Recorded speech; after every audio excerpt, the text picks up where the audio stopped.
Karon atong tun-an igsoon, mahitungod nini nganong binilyon man ka mga tawo ang nagbantay sa adlaw nga Domingo. Ug giisip nila kini nga mao na ni siya ang puli sa adlaw nga ipapahulay nga ikapito nga mao ang Sabado. Sa tinuod igsoon, sa diyang si Emperador Constantino usa ka paganong tigsimba sa adlaw. Naggahom ni adtong AD 313. Iyang giligal ang Kristyanidad ug gihimo ang unang balaod sa pagbantay sa Domingo. Ang iyang bantugan nga balaod sa pagpatuman sa Domingo niadtong Marso 7 AD 321 o 321. Mabasa ingon nga masunod mao ni siya ang iyang gisulat. Sa halangdon nga adlaw sa adlaw o Sunday, papahulaya ang mga mahistrado ug mga tawo nga nagpuyo sa mga syudad ug pasirad-an ang tanang mga workshop gawas sa naa sa probinsya nga mga mag-uuma. Ato nang mabasa igsoon History of the Christian Church 5th edition, New York 1902. Giangkon ba ni sa dako nga iglesia nga mao ang giila nato nga nag sumala pa mo inahan, no? Kining RCC. Muminson lang tag pangalan kay sila man gyud ang matuod nga nag-angkon usab niini. Sila may naguna.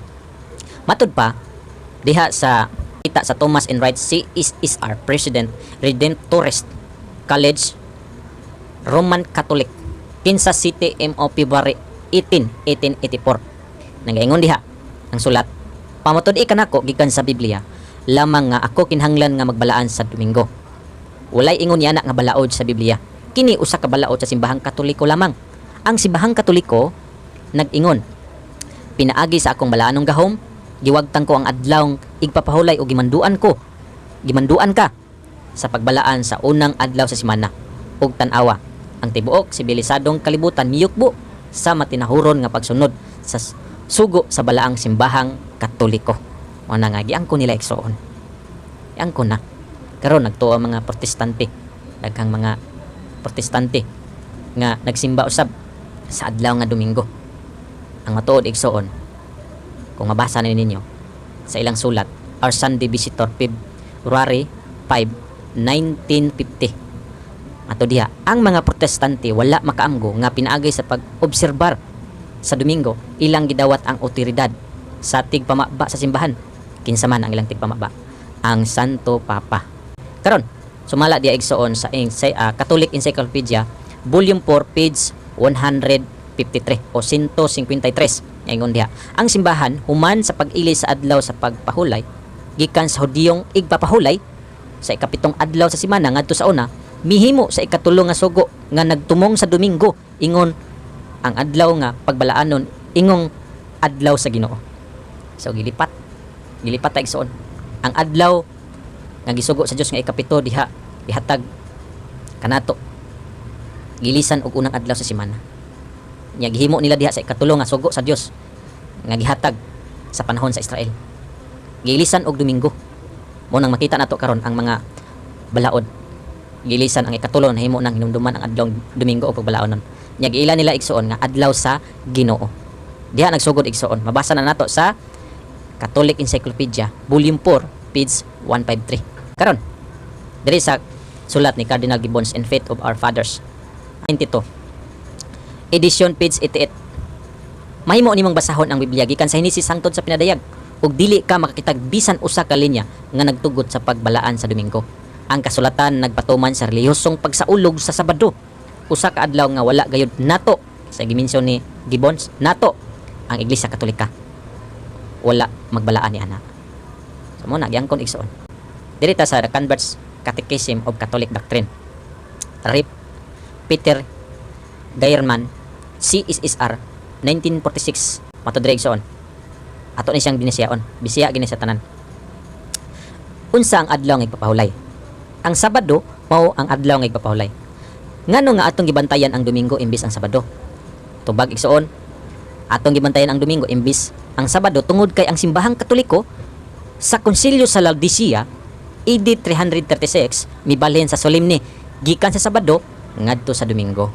Mao ni matuod. Padayon pangutana. Nganong gipulihan man sa simbahang Katolika ang Domingo sa Sabado?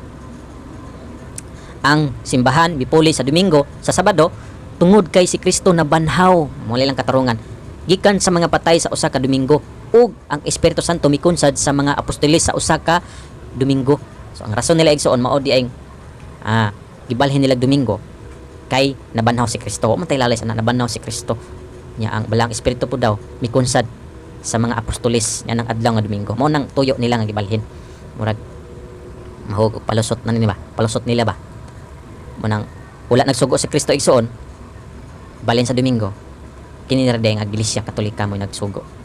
Di naton ikasakit igsoon kay mao man siya tinuod.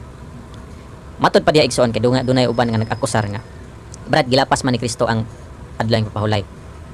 Timog siya wala siya respeto sa adlaw nga pahulay sa mga Hudiyo, mao ni madali. Pero matod pa diri igsoon sa Catechism of the Catholic Church 2nd edition 2173. Nagaingon diha ang ebanghelyo nagtaho og daghang mga hitabo sa dihang si Hesus giakusar nga naglapas sa balaod sa igpapahulay. Apan si Hesus wala gayud mapakya sa pagtahod sa pagkabalaan ning adlaw. 98. Iyang gihatagan kini nga balaod sa iyang tinuod og may otoridad nga interpretasyon. Ingon si Kristo, ang igpapahulay gibuhat alang sa tawo, dili ang tawo alang sa igpapahulay. Mo nang kitag igsuon mga tawo kayuhan kanato ang adlaw igpapahulay nga gibuhat sa Dios. Mo nang ang tawo dili ang tawo alang sa igpapahulay sa to pa dili kita mo magbuot-buot nga tawo alang sa adlaw igpapahulay nga Domingo. Klaro kayong gisaysay sa Ginoo. Kaya ang Ginoo naghatag igpapahulay nga ikapito nga Sabado alang sa tawo. Dili ang tawo magbutbot alang sa igpapahulay. Mao nay klaro igsoon. Mo na nga karon nasayod na ta sa matuod. Ato nang naukab ang ebidensya na ara sa ato ang pagpili. Asa man ka mosunod kining gisugo sa tawo o gisugo sa Dios. Naragid sa ato igsoon. Mo ni hinungdan nga daghan o binilyon ang mga tawo nga misunod niini nga doktrina. Kay doon na di ay nag leader. Doon na di ay nagpasiugda